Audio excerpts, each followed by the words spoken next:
Muchos piensan que las mujeres y el medio ambiente no tienen ninguna relación, pero es momento de que salgas de tu error. Las mujeres desempeñan un gran papel en la gestión, explotación, aprovechamiento de los recursos naturales como consumidoras y educadoras. En América Latina, las mujeres poseen menos del 20% de la tierra. Los datos muestran que de tener el mismo acceso que los hombres, la producción agrícola aumentaría considerablemente. Las contribuciones potenciales de las mujeres a la reducción del riesgo y el liderazgo femenino para enfrentar un desastre natural es frecuentemente ignorado. Pero ahora, ¿cómo construimos un desarrollo sostenible igualitario? Se debe modificar el paradigma con el que se analiza el desarrollo y la valoración del Producto Interno Bruto. La Agenda de Género y de Medio Ambiente plantean que el PIB no captura complejidades de procesos de desarrollo y de relaciones sociales. Reconocer que el desarrollo sustentable debe incluir igualdad de género y el empoderamiento de las mujeres como un objetivo en sí. Es un tema muy importante, ¿cierto? ¿Y por qué no analizarlo más a fondo? Quédate, porque Género y Política está a punto de empezar.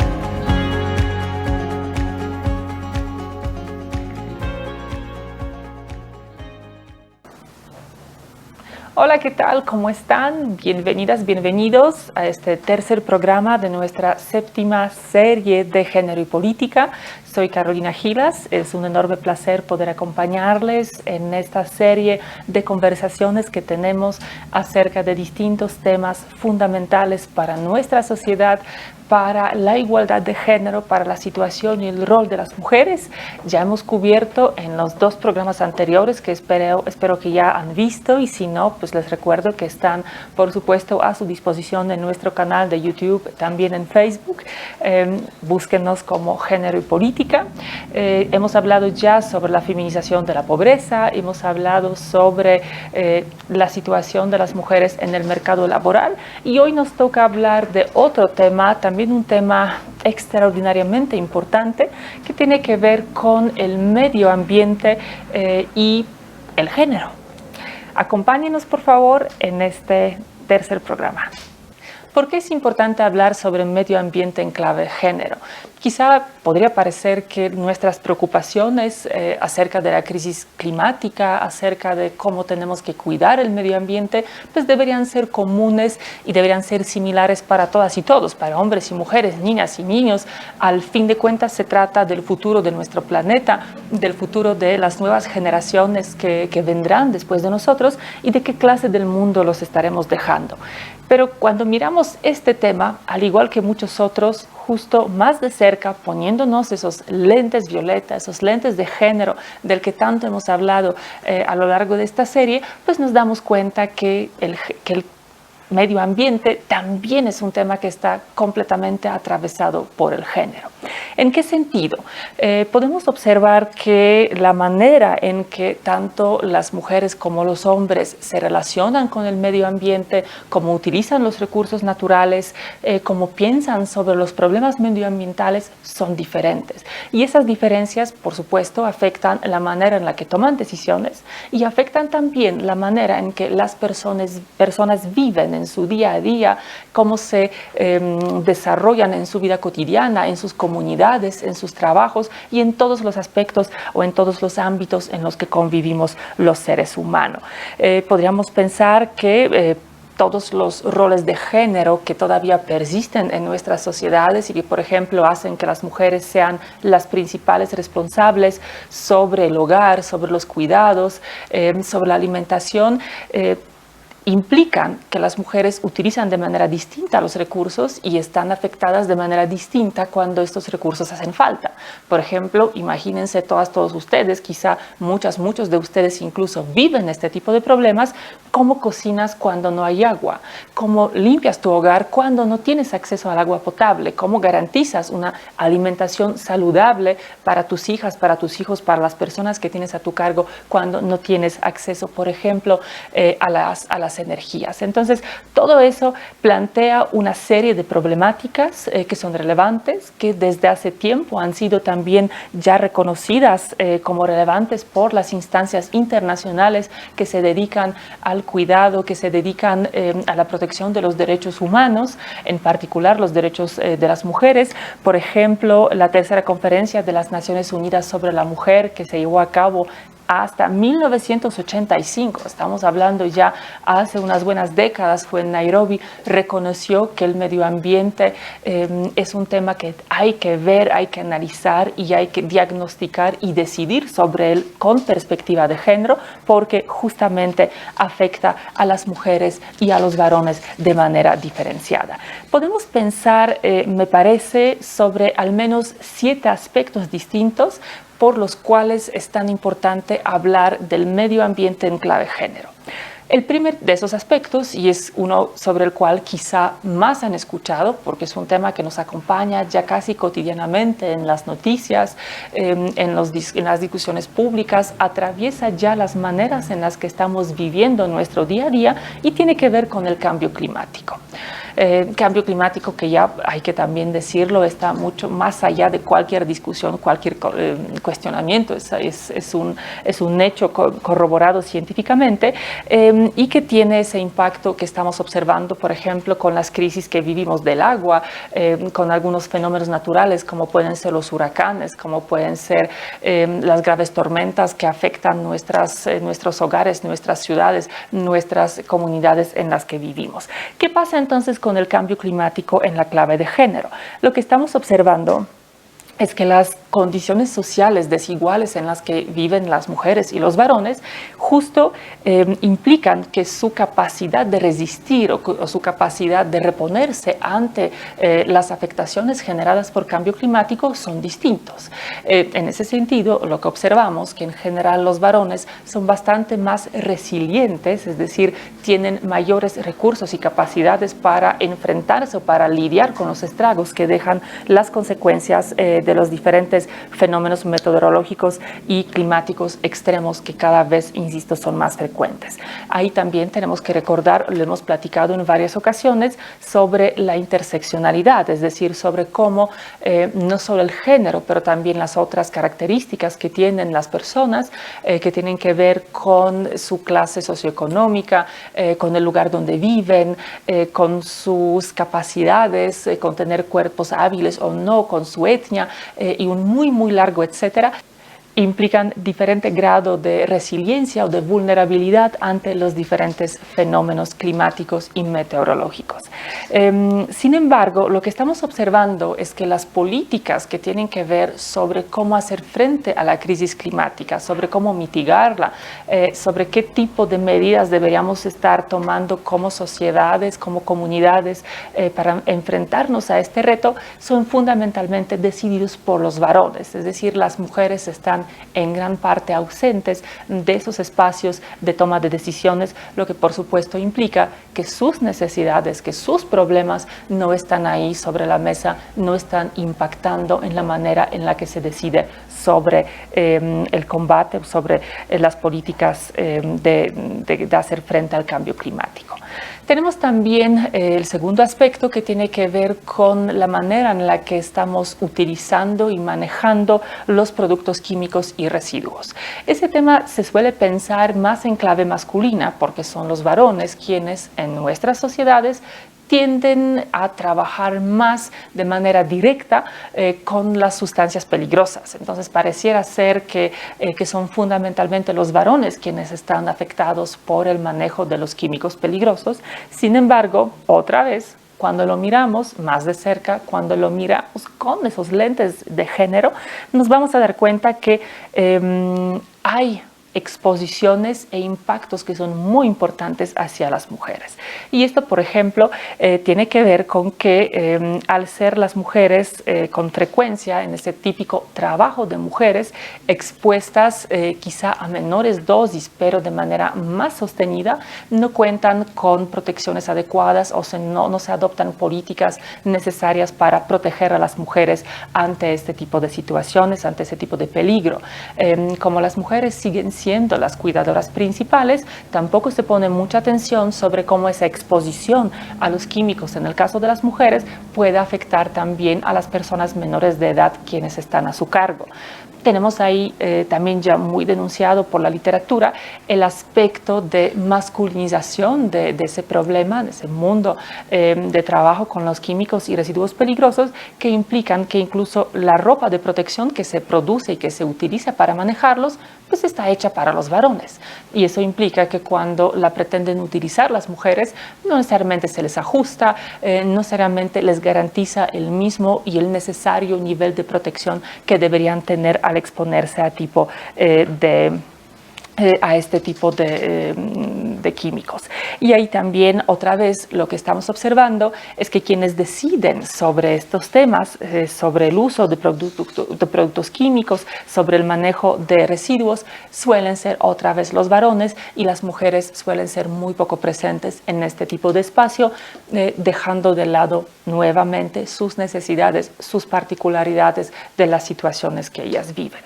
Nuestro tercer tema de relevancia tiene que ver con la gestión de ecosistemas. La gestión de ecosistemas también está cruzada por las desigualdades de género, donde podemos observar que hay barreras para el desarrollo sostenible, que los medios de vida efectivos de los que gozan, de los que tienen a su disposición las personas en función de su género, también suelen limitar o restringir el acceso de las mujeres a los recursos, y también otra vez es un tema reiterado a los espacios de toma de decisiones.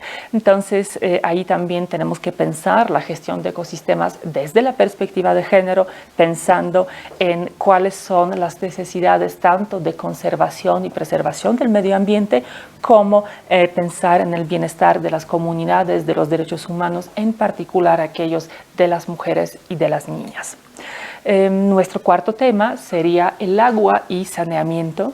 Hay muchas investigaciones que evidencian la manera en la que la falta de agua potable y de los medios de saneamiento tienen un impacto muy fuerte, muy negativo en muchos aspectos de la vida de las mujeres y de las niñas. Primero, el quizá más obvio, y que tiene que ver simplemente con poder beber, cocinar, preparar los alimentos, tarea que suele ser todavía asignada a las mujeres y a las niñas, que implica que si no hay agua potable, quienes son responsables por traerla, por acarrearla, incluso en distancias muy extensas, son las mujeres, son las niñas, que implica que hay cargas adicionales de trabajo para ellas, que implica que con frecuencia las mujeres jóvenes o las niñas tienen que abandonar las escuelas o tienen una limitación en el acceso a la educación porque tienen que dedicarse a esta tarea, y a esta dedican horas muy importantes en sus días. Pero también hay algunos impactos en la salud e incluso en la seguridad de las niñas y de las mujeres, que tienen que ver con la falta del acceso al saneamiento. Y aquí, cuando pensamos, por ejemplo, en el uso de instalaciones sanitarias compartidas con otros hogares, o que están al exterior de los hogares, o incluso al aire libre, pues exponen a las mujeres, a las niñas, a diferentes riesgos de sufrir, por ejemplo, agresiones sexuales, les impiden gestionar de manera segura su higiene, en particular la higiene menstrual. Con esto también está ya relacionada una serie de discriminaciones a las que están expuestas las mujeres, que por un lado carecen entonces de la intimidad, de la dignidad necesaria para ese autocuidado y para la higiene personal, pero también con frecuencia llegan a ser estigmatizadas en las escuelas, en las comunidades, por la falta, por la ausencia de las oportunidades de gestionarla de manera adecuada.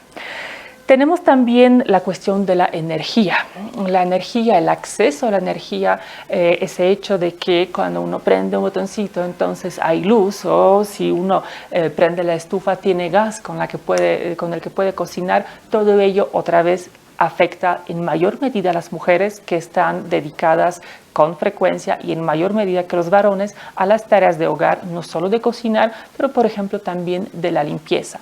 Y ahí es donde las faltas de energía, los frecuentes cortes de energía, pues implican más trabajo para las mujeres que tienen que buscar cómo van a realizar sus tareas que tienen asignadas sin el acceso a lo básico, que se ven pues más expuestas a las incomodidades, a los peligros y las dificultades que implica garantizar el acceso o el uso de la energía para sus hogares, o que incluso sufren de baja calidad del aire cuando tienen que cocinar con leña, cuando tienen que cocinar con carbón, lo que tiene impactos negativos a su salud a mediano y largo plazo.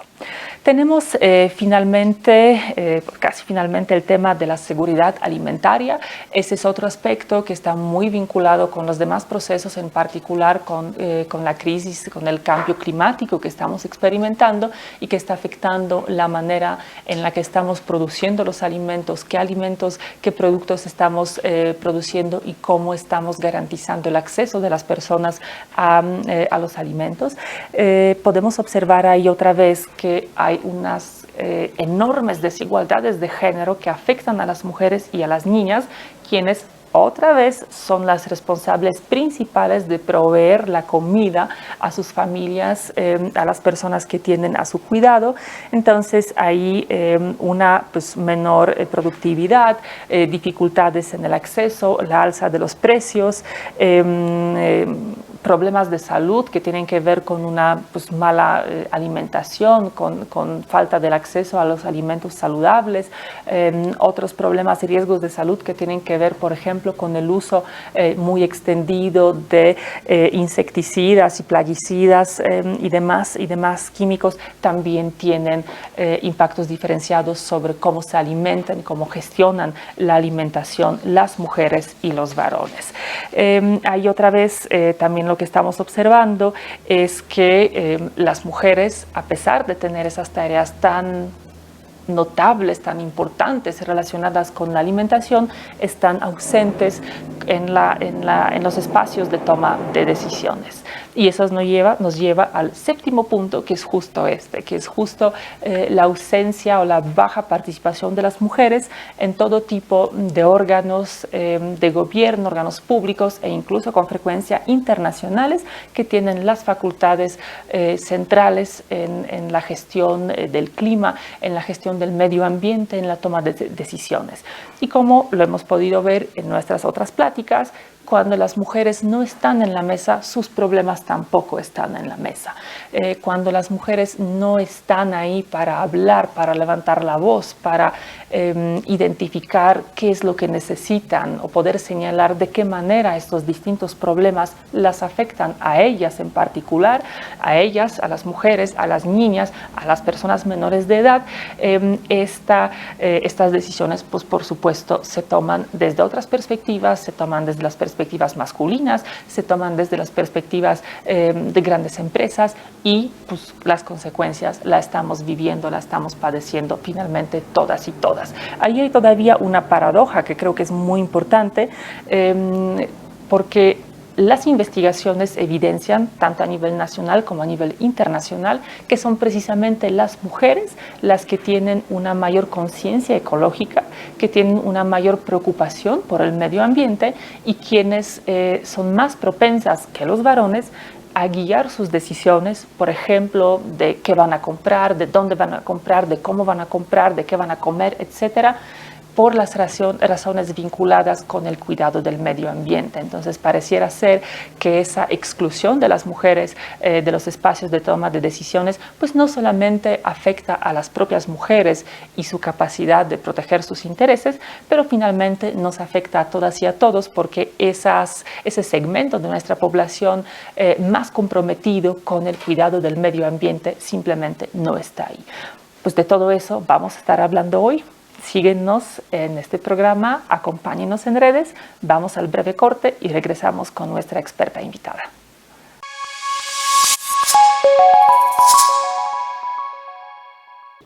Y bueno, también es importante empezar a hablar de los ecofeminismos, que es una corriente de pensamiento o bien también una filosofía, se ha convertido en una especie también de movimiento donde justamente se pretende visibilizar la relación entre el feminismo y la ecología.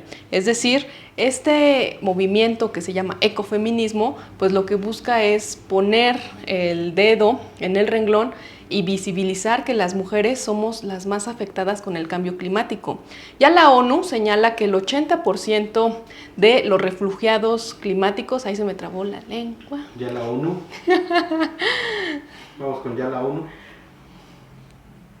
Ya la ONU reconoce que el 80% de las personas consideradas como refugiados climáticos son mujeres. Esto quiere decir que las mujeres pues somos quienes históricamente y socialmente pues estamos a cargo de la recolección, también de los cultivos, son las mujeres, incluso seguramente ubicas alguna imagen donde las mujeres somos las que vamos cargando la leña en las comunidades rurales y es por eso que debemos visibilizar la importancia de asumir los ecofeminismos. Y al PRD, pues también desde aquí hacerles un llamado porque tenemos que entrarle a ese tema. Y también te quiero invitar a que pues sigas y te puedas meter ahí a investigar un poco en internet también sobre la historia de Francia Márquez, quien va a ser pues la vicepresidenta en Colombia y que también tiene una larga tradición en materia de defensa ambiental y ella como mujer pues se ha posicionado estos temas. Así que no solamente pasa en África, no solamente las mujeres están siendo afectadas visiblemente por esta situación del cambio climático, sino también aquí en México pues tenemos una situación muy complicada porque pues en las zonas rurales seguramente nosotros hemos escuchado que hay sequías, que hay cambios extremos de temperatura y todo eso afecta en mayor medida a las mujeres porque los hombres pues tienden o se tiene la idea de que son los que migran y las mujeres nos quedamos a cargo de los niños y de las niñas y es por ello que debemos empezar a hablar de este tema, debemos empezar a involucrarnos y debemos empezar a hacer acciones para que las mujeres podamos ser beneficiadas en todos los ámbitos.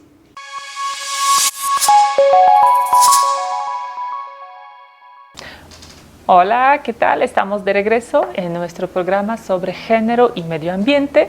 Vamos a estar hablando sobre cuáles son los impactos y cuáles son las razones de las desigualdades de género en relación justo de cómo aprovechamos los recursos, de cómo la crisis climática afecta a los hombres y a las mujeres. Y para ello hoy contamos con una extraordinaria invitada. Es realmente un placer, un orgullo poder decirles que está con nosotras y con nosotros la doctora Carla Sedano Villavicencio.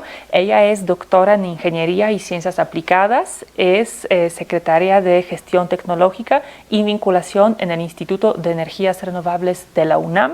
Es también presidenta de la Asociación Nacional de Energía Solar y pues sus investigaciones, su trabajo se centra fundamentalmente en los temas relacionados con la demanda de energía e innovación y sustentabilidad justo con perspectiva de género. Así que no podríamos haber podido tener una mejor invitada, una mejor experta para este tema. Así que, querida Carla, realmente un gusto enorme. Muchísimas gracias por haber aceptado la invitación, por darte el tiempo de estar con nosotras y nosotros en el programa. Bienvenida. Muchas gracias, Mónica. Un gusto estar compartiendo con ustedes y con todas las personas que escuchan y que les ven de manera continua en busca de que tengamos un México más progresista. Eso, así es, esa es nuestra agenda en común, ¿no? Un México progresista e igualitario, como todas y todos nos lo merecemos. ¿Nos podrías contar un poquito sobre por qué en realidad sucede eso? ¿Por qué todos esos problemas relacionados con medio ambiente, la propia crisis climática, el acceso a la alimentación, al agua potable, al saneamiento, por qué todo eso está cruzado por el género? ¿Por qué impacta de manera distinta a los hombres y a las mujeres? Mira, yo me gustó mucho tu introducción porque diste con muchos hechos y muchos ejemplos las grandes diferencias que percibimos. Y creo que ahí es donde tenemos que entrar en el debate fino. Hoy día percibimos esas diferencias extremas entre lo que es la vida de las mujeres y la vida de los hombres. ¿Y por qué las percibimos? Pues porque el patriarcado ha estado realmente haciendo su trabajo, vamos a decir así. Tenemos una sociedad que ha encontrado una manera de perpetuar esa desigualdad haciendo, y aquí quiero cuidarme mucho porque hiciste comentarios muy precisos como hablar de que si los hombres son más resilientes al cambio climático. Entonces, hay quien lo puede interpretar cuando dices que hay que ponerse los ojos, los lentes violeta, no se interprete como que los hombres tienen el privilegio porque son mejores diseñados de alguna manera y por eso son resilientes, sino que la sociedad patriarcal se ha orquestado y se ha, vamos a decir así, confabulado para que los hombres tengan privilegios que les permitan tener menos afectaciones negativas ante el cambio climático. ¿Por qué? Porque en y cierro con el punto séptimo que platicabas, porque en esta sociedad quienes deciden, quienes toman las grandes decisiones de política pública y además también las pequeñas decisiones, digamos, locales y vecinales, son los hombres. Entonces, a través de la vista de los hombres, han diseñado un mundo en el que ellos sufren la menor cantidad de daño posible, porque se cuidan, ¿no? Y como no hay esas visiones femeninas, no hay esa mujer que ha vivido siglos de opresión, y muchas veces nos dicen, ay, bueno, no son siglos, tienes 30, 40, 50 años. No, sí, porque historia, cultura, contexto es de milenios. Entonces, esa opresión que hemos recibido, esa falta de privilegios que nos han arrebatado y que se les ha dado a los hombres, pues ha hecho que, por supuesto, tenemos, y lo podemos ver, tenencia de la tierra. El 20% a nivel mundial de las mujeres tienen tenencia de la tierra, solo el 20%. Entonces, es una diferencia bestial, cuando los hombres normalmente son las personas tenedoras de la tierra. Y otra vez, de repente, y ese argumento de, pues es que no quieren, ¿no?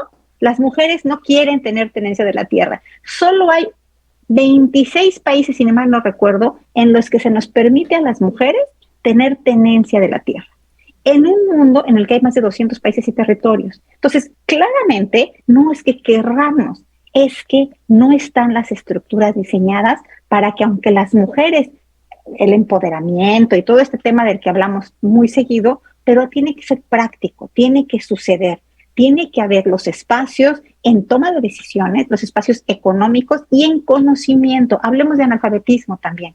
Las mujeres somos las que llevamos la peor carga. ¿Por qué? Porque en las familias se considera que para qué va a estudiar la hija si ella que se cuida, a cuidar a la familia, a cuidar la casa, mejor que estudien los hijos, ¿no? Y en esas decisiones, otra vez patriarcales, desiguales y opresivas, pues a quienes les toca la peor parte es a las mujeres. Entonces tenemos mujeres sin poder de decisión, sin poder económico, sin el poder del conocimiento y además con la carga que nos han impuesto históricamente para cuidar a las familias. Y entonces encontramos, y yo creo que es muy doloroso, pero encontramos gente que dice, bueno, es que, y yo soy del área energética, como saben, entonces hay un gran tema sobre el uso de biomasa en espacios rurales, por ejemplo, que si contamina, entonces y hay el estigma. Hay que entrenar a las mujeres para que aprendan que les hace daño a sus familias utilizar leña. Entonces, hasta cuando quieran ayudar, nos perjudican, porque nos estigmatizan, nos califican como ignorantes, indolentes, ¿no? O sea, nos ponen una carga negativa impresionante. Entonces, es indispensable, uno, que enfrentemos la crisis climática, que es además, como bien dijiste, innegable, y es el problema más importante que enfrentamos y que vamos a enfrentar. Y mira que tenemos a Ucrania encima y está el tema del agua, pero la crisis climática es el problema. Entonces, o enfrentamos ese problema y la mejor forma de hacerlo es, ¿por qué no hacemos y ahorita estoy escuchando un consejo que me hizo mi hija hace unos instantes en un tema escrito? En lugar de pensar en un cambio climático, hay que pensar en un cambio sistémico, ¿no? No se trata de decir, vamos a poner reglas para que los temas climáticos se atiendan. No, hay que poner reglas para que las desigualdades de género se atiendan y en eso también las desigualdades de cambio climático. Pero se trata justo de esa interseccionalidad que platicaba, de cómo, pues sí, la pobreza tiene cara de mujer, el analfabetismo tiene cara de mujer, la falta de salud tiene cara de mujer. Y otro tema que me gustó mucho cuando hablabas de la gestión de la menstruación, ¿no? Yo creo que tenemos que entender que los derechos reproductivos de las personas, ya sean mujeres o hombres trans, sus derechos reproductivos, el tema de la menstruación, es un tema que tenemos que gestionar como sociedad. No es, las mujeres menstruan, las personas menstruantes, es su problema, es su carga. Entonces, la atención son sus contaminantes, ¿no? Porque eso es donde empieza. Y entonces hay que hacer que gestionen su menstruación de formas no contaminantes. Y otra vez, nada más oímos cómo, con campañas de sensibilización, o sea, puede ser vamos a decir así, barnizado con mucha gentileza, pero al final es otra vez esta carga tipo, yo lo hago mucho como analogía con esta lógica de Adán y Eva, ¿no? O sea, la mujer es la mala, es la Eva, es la que menstrua, que está sucia y que entonces pues que organice su menstruación de una forma en que no afecte al planeta, que no afecte a la economía y a ver cómo le hace. Y allí es donde yo insisto, necesitamos más solidaridad humana y tenemos que ver las cosas desde la perspectiva de somos una comunidad. La menstruación y los derechos reproductivos son exactamente, biológicamente le tocan a las mujeres, pero es necesario que las comunidades los atendamos. Y entonces nos preocupemos no solo de, vamos a decir así, la atención con la toalla sanitaria, el Tampax o la copa menstrual, sino una educación más integral, donde todas las personas, empezando por los hombres, dejen de cargar un estigma negativo de suciedad, de todo, porque además a todos nos toca, ¿no? Y además entender que es parte de nuestra convivencia como especie. Entonces creo que es muy difícil, porque pues hemos tenido, insisto, cientos de años escuchando diversos discursos, pero por eso urge atacar el tema completo. Y tú bien lo decías, impacta, queramos verlo como ODS, el tema del cambio climático impacta los 17 ODS. Y el tema de género impacta los 17 ODS. Que hay uno dedicado a las mujeres, sí, pero realmente la transversalización del género es urgente y la tenemos que atender. Y eso es muy complejo atenderlo, pero si no empezamos ya, no vamos a empezar nunca, ¿no?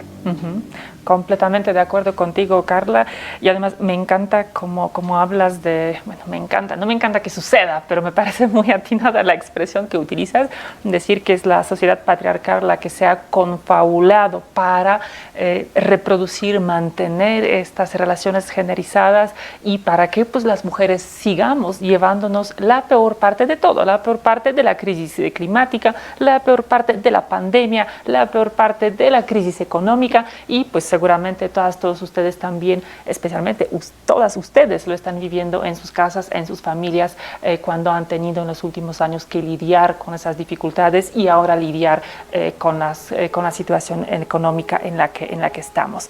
Te quisiera preguntar, entonces, Carla, con todo ese conocimiento, con toda esa visión tan crítica y clara que tú tienes, ¿cómo tendría que ser la agenda ambiental de género en nuestro país? O sea, ¿cuál es el problema o los problemas que te parecen más urgentes, más patentes y que son, por supuesto, generizados? Fíjate que lo primero es, y sé que aquí siempre hay esta discusión de cuando hablamos de cuántas personas en los paneles, tiene que ver más mujeres en la conversación, pero no solo paridad de mujeres.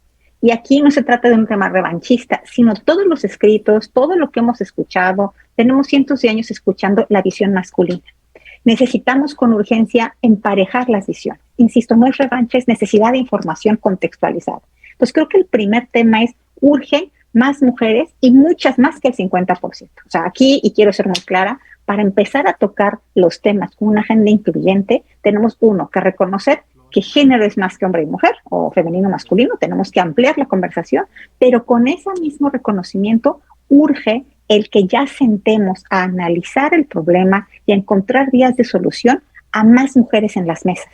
No estoy diciendo que no haya hombres en las mesas, tampoco, pero te voy a decir con mucha sinceridad que no hacen falta. ¿Y por qué no hacen falta? Porque todo lo que se ha escrito y publicado en los últimos años lo han escrito hombres. Entonces, con cualquier libro que te leas, ¿no? Ahí está, se hace alguien que hace relaciones públicas como Al Gore sobre el tema del cambio climático o gente que lo investiga, pues escuchamos las voces masculinas. Y hay poco cosa que hemos aportado las mujeres. Y aquí es bien importante, porque el patriarcado no nos ha permitido, y ese es el tema, tener estructuras que nos apapachen el tiempo y nos den chance de poder generar estos espacios de conocimiento y el de poder aportar. ¿Y por qué digo den chance? Porque parece que así lo tenemos que hacer, ¿no? Nos toca la labor no remunerada en casa, nos toca planear para el futuro de nuestros padres y nuestras madres, porque pues nos toca a las mujeres, ¿no? De este patriarcado así dice que nos toca, entonces nos tocan hasta los hermanos y las hermanas nos tocan, ¿no? Entonces de alguna forma que creo que tenemos que entender es cuando de repente invitamos a mujeres a foros y no aceptamos, dices que no aceptan las mujeres, cancelaron, pues sí, porque hay que llevar al pediatra, hay que acompañar al marido, hay que llevar a la mamá. Entonces, generemos una sociedad que diga, no, a ver, yo quiero la voz de la mujer. ¿A qué horas puedes? ¿No? ¿Cómo le hacemos para que puedan las mujeres sentarse a hablar? Y además, empaparse, y lo que es muy difícil, y tú lo sabes porque todas hemos vivido eso, cómo te pones esa mirada violeta o rosa, o de color que le queramos decir por el tema de género, ¿no? ¿Cómo le haces para ver tras el cristal del género cuando nos hemos visto en generaciones embebidas en el cristal patriarcal? Entonces tampoco es, y eso lo entiendo, el solo hecho de vamos a sentarnos muchas mujeres a hablar del cambio climático, requerimos también esta sacudida, el entender. Hace falta un periodo de sensibilización y de entender y que nos caigan los 20, como decimos en México, de, caray, pues sí, las mujeres en espacios rurales no es que quieran enfermar a sus hijos por cocinar con leña, es que uno, la leña es un recurso renovable, lo cual está bien, o sea, no saben manejar la leña y por supuesto emite ciertos gases, pero veamos la cultura, lo hacen fuera, o sea, realmente los saberes tradicionales han sido muy estigmatizados, pero no están tan erróneos. ¿Que hay mejores maneras de hacerlo? Claro, pero es muy diferente trabajar desde, sumamos la expertez de las mujeres, de las familias que saben manejar la biomasa, a estigmatizar y decir, no, hay que darles estufas de gas, y no, como si el gas no contaminara, no, va a empezar. Entonces, creo que lo que urge es sumar a más mujeres en la conversación, pero, y quiero insistir, a mucho más que la mitad, y además acordarnos que el hecho de ser mujer es importante, pero hay que escucharnos con oídos y con mente, con perspectiva de género, porque aunque las mujeres opinemos, si no tenemos esta perspectiva en la escucha y en el fijar políticas públicas, tampoco sirve que nos sentemos las mujeres. ¿Por qué? Porque al final la gran teoría hace comentarios como, bueno, pues es que los hombres ¿no? Es que las mujeres tal, y ahí viene el estigma de regreso. Entonces sé que es muy difícil, pero creo que ahí está la lucha. Por supuesto, y tocas muchos temas muy importantes, de algunos justo vamos a hablar en el siguiente programa cuando vamos a hablar de los cuidados y de la feminización de los cuidados. Tocas también ese tema tan importante de que el hecho de ser mujer, y también lo tenemos que reconocerlo, no implica tener conciencia de género, no implica tener esos lentes, ¿no? También nos tenemos que deconstruir, reconstruir como feministas, como mujeres con la visión de igualdad, y pues ahí aplica lo que decía pues Simone de Beauvoir, ¿no? Uno no hace mujer, uno se hace mujer. En el mismo sentido, nos hacemos feministas, nos hacemos preocupadas por medio ambiente y estoy también parece muy valioso retomar lo que señalas en términos de quienes vamos a estar tomando las decisiones. Tenemos que saber escuchar y tenemos que pensar esas decisiones en clave de género, pero también en clave interseccional, porque claro está que los intereses o las necesidades que tenemos las mujeres, pues no son, algunas sí son compartidas y no son comunes a todas, pero sí hay muchos otros temas, problemas, necesidades que sí se diferencian en función de las condiciones en las que estamos, comunidades en las que vivimos, ¿no? Entonces, ahí justo cuando me preparaba para hablar contigo, estuve revisando algunos informes de Banco Mundial donde señalan justo que muchas decisiones, diseños de políticas públicas medioambientales se hacen justo sin un análisis de género adecuado, sin consultar a las mujeres, pero también dicen que en realidad no necesariamente se consulta tampoco a los hombres, ¿no? En el sentido a la sociedad o a las comunidades o a las organizaciones ambientalistas. Entonces no se identifican esas necesidades diferenciales e incluso la propia OCDE señala que la mayoría de sus indicadores que tienen que ver con medio ambiente pues no están desagregados por género. Entonces en realidad carecemos de datos para poder entender, diagnosticar la situación. ¿Tú crees que eso es cierto? ¿Cuál es la situación de México en ese ámbito? ¿Realmente tenemos suficiente información para poder hacer un diagnóstico preciso y a partir de él tomar decisiones? ¿Cuál es tu mirada? ¿Qué tanto sabemos sobre desigualdades de género y medio ambiente en nuestro país? Mira, yo creo que hacer la pregunta, y me gustan mucho los adverbios que utilizas, el suficiente. No tenemos toda la que nos gustaría, ¿no? En datos, tú lo sabes como académica también, nunca hay datos perfectos, siempre hacen falta más y mejores datos. Pero para tomar decisiones urgentes hay suficientes indicios en los datos. Yo te diría que afortunadamente incluso ya tenemos, acaba de publicar el INEGI el mes pasado, aprovechando que era el mes del orgullo LGBTQI+, tenemos estudios en que INEGI ha estado haciendo la pregunta. ¿Por qué no son suficientes? Por la calidad de los datos. Vivimos en una sociedad que ha estigmatizado los temas de género históricamente y además familiarmente, cotidianamente. Entonces, pues por supuesto, van a ser datos que están sesgados, que no enseñan toda la realidad, en la que la gente aún sigue ocultando el dato por este terror a la estigmatización y deja la estigmatización a la violencia que acompaña el reconocimiento de las diferencias de género. Entonces, sí hay indicios, y creo que eso es lo que es muy importante y muy rescatable, y hay que aprovecharlos. Y como bien dices, en preparación para estos programas, todas nos toca, le echamos una revisada, que es lo más reciente, y seguro te topaste con un estudio que, aunque puede parecer un poco antiguo, bueno, es reciente, es de enero de 2021, las Naciones Unidas lo preparó especialmente para hablar de género y cambio climático. Y a mí me gusta mucho este documento para empezar porque tiene el primer elemento que platicamos hace un momento. De 10 personas coautoras, 1 es hombre y las demás son mujeres. A quienes se les consultó en todos los países son mujeres. Y además se identifica que la Agencia Climática impacta, hay brechas de género que impactan a los 17 Objetivos de Desarrollo Sostenible o Sustentable. Entonces, hay brechas de género que se identifican y que podemos ver que con los pocos datos que se están consiguiendo y con la calidad de los datos que tenemos, que el INEGI hace una labor extraordinaria. Yo espero que sigamos fondeando el INEGI porque necesita mucho más recurso para tener más periodicidad de datos, más datos y de mejor calidad. Y solo así vamos a poder terminar de identificar lo que está sucediendo y atender más efectivamente nuestras brechas.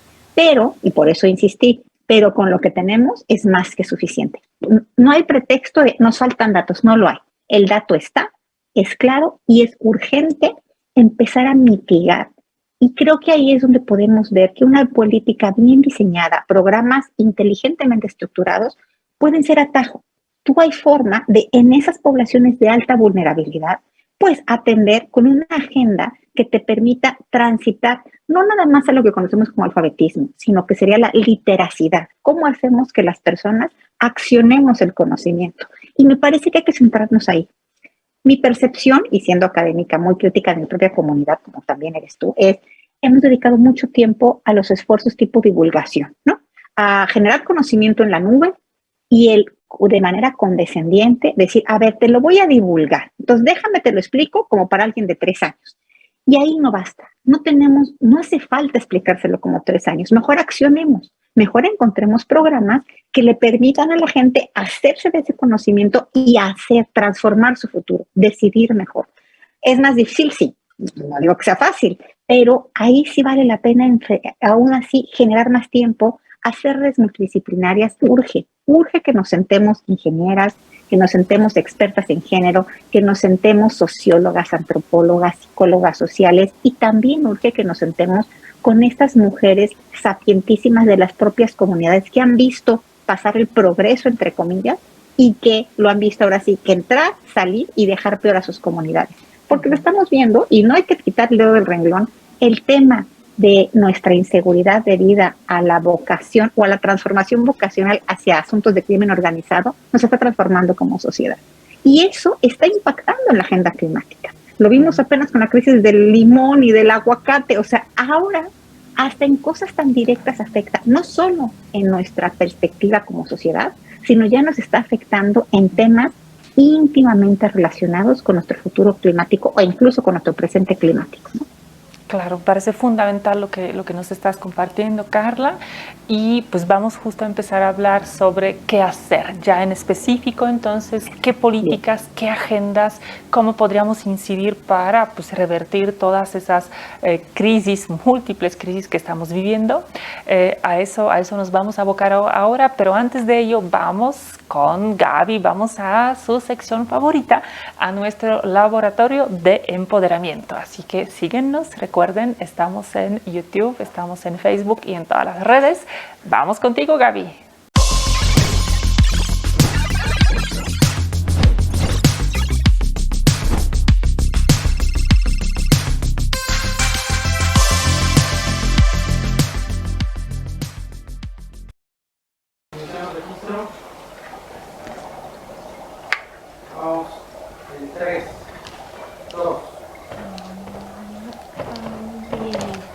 Muchas gracias, doctora, gracias por venir y gracias por acompañarnos en esta sección del programa Género y Política. Como bien ha estado comentando la doctora y la doctora también Carla, es muy importante que encontremos soluciones ante esta problemática que las mujeres enfrentamos, porque sí, efectivamente, no nada más enfrentamos tipos de violencia física, económica, psicológica, sino también a raíz del cambio climático se dan muchas otras situaciones. ¿Qué le parece, doctora, si comenzamos a hacer esta fórmula entendiendo una cosa muy sencilla, que todas las mujeres somos diversas? ¿Le parece bien que podamos comenzar entendiendo esta parte? ¿Qué quiero decir con esto? Que no todas las mujeres tenemos las mismas necesidades. Es decir, ¿qué les parecería y qué le parecería, doctora, que dentro de una política pública que podamos generar, regionalizáramos y de verdad enfocáramos las necesidades por cada lado de nuestro país? Porque definitivamente las mujeres del sur no padecen las mismas situaciones que las del centro, que las del norte, y etcétera. Por eso me refiero a que todas las mujeres somos diversas, tanto por el lugar en donde vivimos como, por supuesto, en nuestras necesidades físicas. Entonces, vamos a agregar, por supuesto, la regionalización de las necesidades de las mujeres. Hay que entenderlo y de verdad es muy importante. Pero ¿qué otra cosa, doctora, usted me va recomendando que le pongamos a esta fórmula? Como estamos hablando, estoy muy de acuerdo contigo, Gaby, de esa diversidad de necesidades que tenemos las mujeres, pues yo creo que hay que echarle una muy buena dosis de interseccionalidad. Creo que ninguna política pública no va a ser completa y no va a ser funcional, y pues ningún problema que enfrentamos se puede resolver realmente sin tener en cuenta pues la interseccionalidad de todas esas características que pues nos hacen experimentar de manera distinta la vida, el medio ambiente y pues todos los problemas que enfrentamos. Así que regionalización e interseccionalidad. Así es, doctora. Y mire, si me permite también, yo le estoy agregando aquí una política pública que me interesa mucho y por eso le estoy poniendo mucho, porque cuando les hablo de las necesidades de las mujeres, dependiendo la región en la que viven, me preocupa un poco más la zona rural. ¿Qué les parecería que las mujeres en la zona rural tuvieran acceso a internet, que esto a su vez les permitiera tener información meteorológica? Las mujeres en el campo, cuando no tienen este acceso, pues no se enteran y entonces no pueden protegerse, por supuesto, de un desastre natural, pero tampoco pueden proteger todos los recursos naturales de los que ella y sus familias dependen para vivir. Sabemos bien que las mujeres en el campo pues se dedican a cosechar, son las expertas en todo este tema de las plantas, de la medicina, de cómo cultivar. Entonces, cuando no tienen el acceso necesario, pues no hay ahora sí que, como quien dice, ¿verdad?, quien les avise que va a suceder algo para que pudieran ellas prevenir este tipo de pérdidas ante un desastre natural. Por supuesto, darles herramientas, no solo de tecnología, sino también físicas, con las que pudieran proteger todo este recurso del cual dependen. ¿Qué más, doctora? ¿Qué más le vamos echando a esta fórmula que ya va agarrando? Yo creo que lo que tenemos que estar tomando en cuenta es también que las mujeres estén en los espacios de toma de decisiones. Lo hemos estado platicando pues, al respecto de muchos problemas, tú te acuerdas, Gaby, pero si las mujeres no están en la mesa, no pueden hablar de lo que necesitan, no pueden hablar de lo que quieren, de lo que realmente les facilitaría la vida, no hay manera de que esas cosas sucedan. Así que mujeres en espacios de poder. Así es. Y por supuesto, vamos a romper, voy a ver si aquí con algún tipo de mezcla podemos romper esas brechas, por supuesto, que hay de desigualdad, por supuesto, con este tema. Y algo bien importante, que yo en las fórmulas que tenía aquí y que sí me salió, si logramos mezclar el empoderamiento, el fortalecimiento, la sororidad también, vamos a poder construir una igualdad de género hoy para un mañana sostenible, sustentable. Yo creo que podemos analizarlo, podemos mezclar todos estos elementos en unas, porque yo creo que necesitamos varias políticas públicas que atiendan las necesidades de todas las mujeres ante los cambios climáticos, que de verdad, analicémoslo, son las que más sufren cuando hay consecuencias de un desastre natural, cuando el calor está muy exponencial, cuando no hay agua. Entonces, yo creo que tendríamos que mezclar todos estos elementos juntos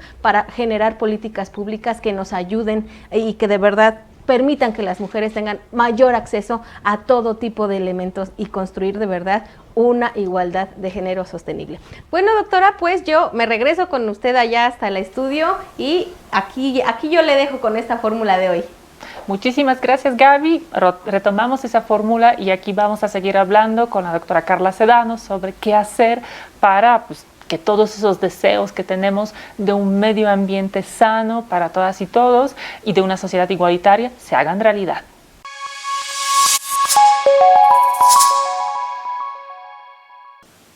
¿Qué les pareció el laboratorio? Ya sé que es su sección favorita, así que también compártenos, por favor, sus ideas, sus propuestas de qué podemos hacer para revertir las desigualdades y pues seguir cuidando, más bien empezar a cuidar como se debe al medio ambiente, a nuestro planeta en el que estamos viviendo y que pues nos tiene que durar todavía, esperemos, un buen rato para muchas generaciones que vendrán después de nosotras y nosotros.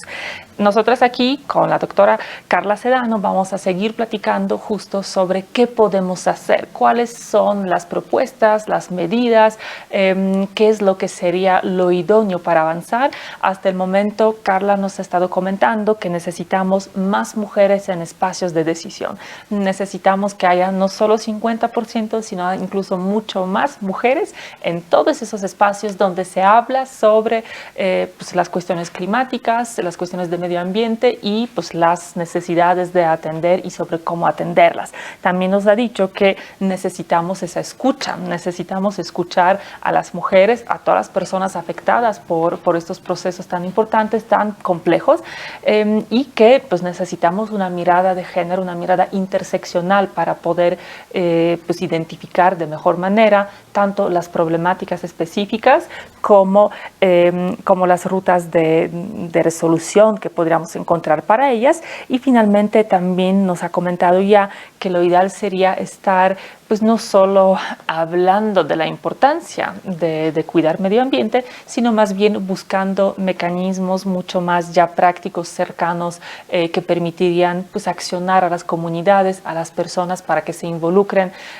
y para que pues actúen de una manera pues más responsable, más consciente hacia el medio ambiente. Entonces, además de eso, te quisiera preguntar, Carla, si tú fueras legisladora, si tú podrías poner la agenda de medio ambiente para nuestro país, ¿cuáles serían tus prioridades y cuáles serían esas pues, políticas públicas ideales que te gustaría ver puestas en práctica lo antes posible?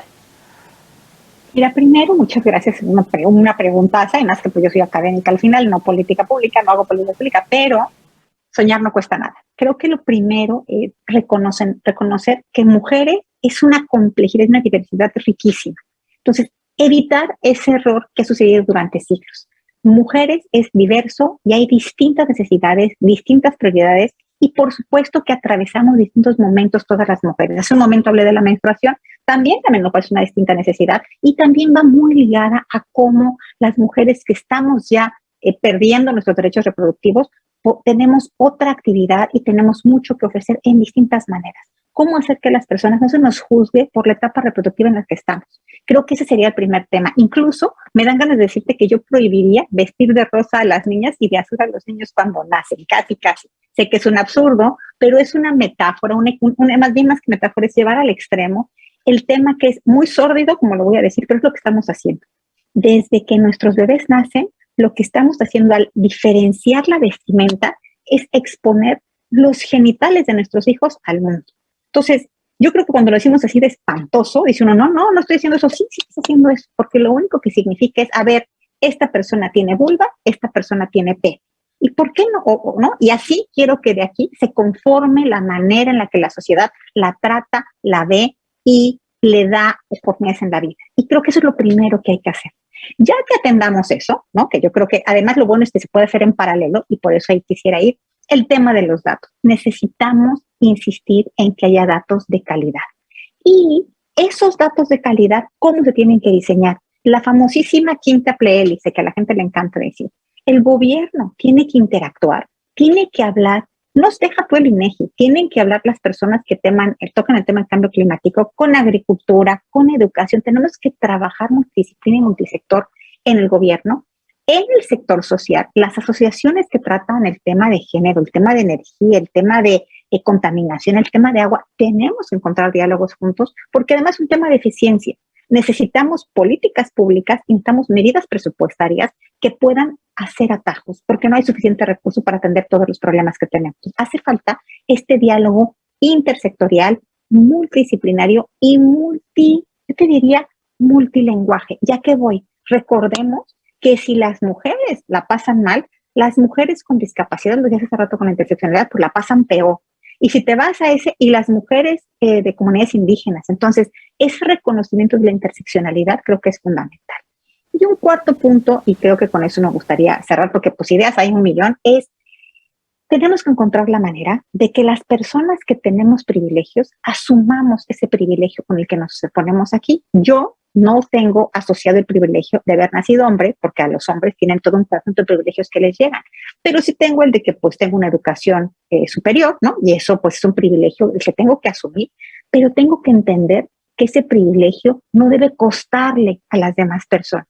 Tenemos que tener una actitud comunitaria, solidaria, sororal, y ahí va donde el tema de los privilegios. Tenemos que tender redes, y se habla mucho de las redes de mujeres, ¿son necesarias o no? Son necesarias. Las redes de mujeres, donde aportemos conocimiento, aportemos privilegio, ¿no? Esos escalones que unas ya vamos adelantados que otras, cómo ayudamos para darle plataforma a otras voces, y lo que tú mencionas, y quiero insistir, que estas redes y estos privilegios que tenemos algunas, los pongamos a servicio de aquellas personas que han llevado la peor parte, donde hay tanta desigualdad, donde hay tanta vulnerabilidad y donde el concepto de sororidad aplica también. Entonces, para mí, creo que es indispensable que entendamos que el feminismo requiere de sororidad. Y esa sororidad debe ser, y aquí quiero insistir, sí, por supuesto, es esta actitud hacia las mujeres, pero recordemos que la identidad de género es compleja y diversa, y que tenemos que abrirnos y reconocer que, y aquí es bien interesante, una mujer trans, un hombre trans, tenemos una forma de vivir el género distinta, y donde una vez más, si no encontramos alianzas y sumamos para multiplicar efectos, vamos a acabar divididos, y aquí es un mensaje a todas las clases gobernantes, la división no beneficia a nadie. El único beneficio de la división, y eso debe sonar tal cual, es para lograr fines que no son comunitarios y sociales. Quien divide, lo único que está haciendo es aumentar capital político individual. La división no ayuda a nadie. Entonces, urge tender redes y sumar privilegios para que todas las personas podamos acceder a esa vida que estos escalones de privilegio nos han dado a las demás personas. Y la agenda climática, insisto, esa es, antes, hace mucho tiempo se decía que el voto nos igualaba a todas las personas, que el emitir el sufragio era una especie como de gran medida de equidad, raza-tabla. El cambio climático, aunque de manera diferenciada, nos está afectando a todas las personas. Que las personas con privilegios no lo ven porque están como en tablitas, ¿no? Y se están ahí artificialmente en un iceberg que se está derritiendo, eso es lo que es muy triste, porque el cambio climático está afectando realmente las estructuras más profundas de esta gran comunidad humana, de esta gran comunidad, y aquí insisto, viva, está afectando ecosistemas que trascienden los 8,000 millones de personas que somos. Y ahí es donde yo creo que es el mensaje más claro que yo quisiera dejar. Recordemos que este planeta no es nuestro, no es de las mujeres, no es de los hombres, no es de la especie humana, es el planeta de todas las especies que vivimos aquí. Y la especie humana está haciendo hasta lo imposible para acabar de este planeta para todas las especies. Nuestra responsabilidad sororal en red es mitigar ese daño y recordar que este planeta va a seguir existiendo cuando ya no esté la especie humana. Y tenemos que, vamos a decir así, de esencia especista, ¿no?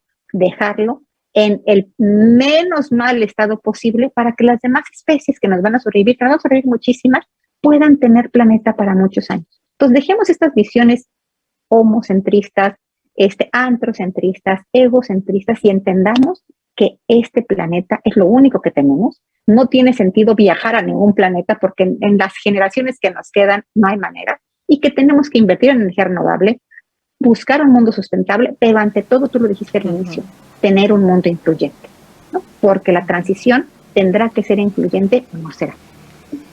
Muchísimas gracias, Carla. Me parece maravilloso cómo entretejes esos dos ámbitos que son fundamentales para atender pues, los problemas y los retos que estamos enfrentando.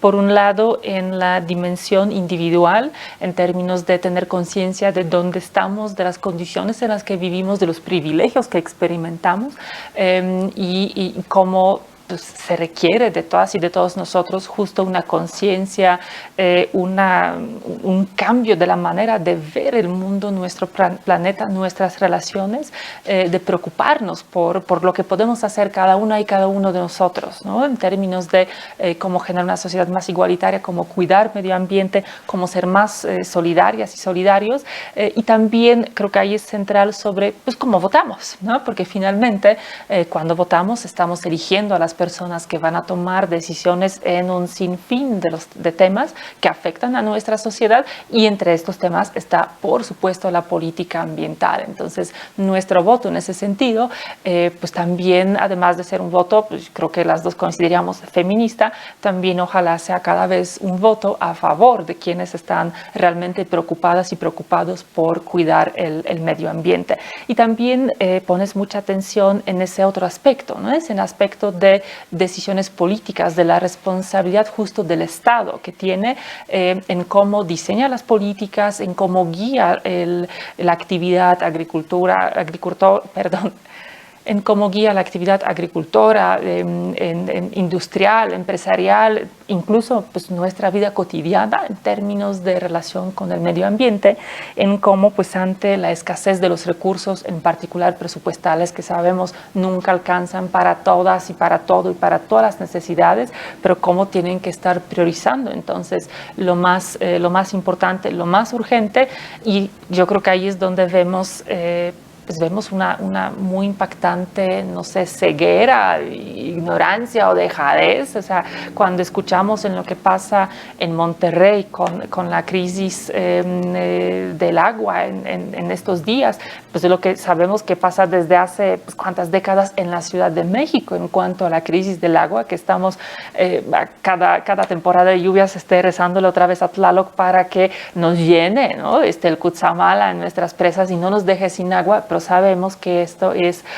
pues realmente no es una solución, ¿no? Y que ahí parece que no se está tomando las decisiones que se estarían tomando, y pues de alguna manera pues la clase política pues sigue ignorando esos problemas, sigue permitiendo que se acumulen, y pues de alguna manera también nosotras y nosotros tenemos que, creo que empezar a tomar cartas en el asunto y empezar a exigir de manera muy clara que estos asuntos se vuelvan asuntos centrales de lo que se está decidiendo en nuestro país. Es que creo que nos has dado un panorama realmente extraordinario de cómo tiene que ser ese balance entre los dos mundos, ¿no? De que es una responsabilidad individual, pero no es solo una responsabilidad individual, porque también lo que podamos hacer, digamos, en nuestras casas, en lo inmediato, en lo cercano, pues no es suficiente para que podamos resolver esta crisis y estos problemas pues, que trascienden, como bien decías, a todo el planeta, ¿no? a todo el mundo, a todos los seres humanos y a todas las especies que compartimos este bello lugar. Pues realmente un privilegio poder escucharte, poder aprender de ti, poder compartir contigo. Te agradezco enormemente en nombre de todo el equipo, en nombre de quienes nos escuchan, tu tiempo, tus conocimientos. Pues ojalá tengamos todavía más espacios para poder dialogar, y ojalá se cumpla lo que estás pidiendo en términos de la inclusión de las mujeres en los espacios de toma de decisiones. Un privilegio, Carla. Igualmente, encantada de escucharte, de compartir contigo estas reflexiones, y muy buenas tardes tengan todas. Gracias. Muchas gracias a todas y todos ustedes. Hoy tuvimos ese gran tema tan complejo, tan importante a nivel estatal, pero también tan importante para todas y todos nosotros. Por favor, compartan el programa, véanlo, comparten sus ideas sobre qué hacer ante estas crisis que estamos viviendo, en particular ante la crisis medioambiental, qué hacen ya ustedes y qué podríamos hacer todas y todos los demás. Muchas gracias por estar con nosotros en este programa, y pues los invito a seguir, por supuesto. La próxima semana estaremos hablando ahora sí sobre algo que hemos tocado en todas las sesiones hasta el momento, y que tiene que ver con la feminización de los cuidados. Así que muchas gracias por acompañarnos hoy, y nos seguimos viendo aquí en Género y Política y en nuestras redes. Muchas gracias.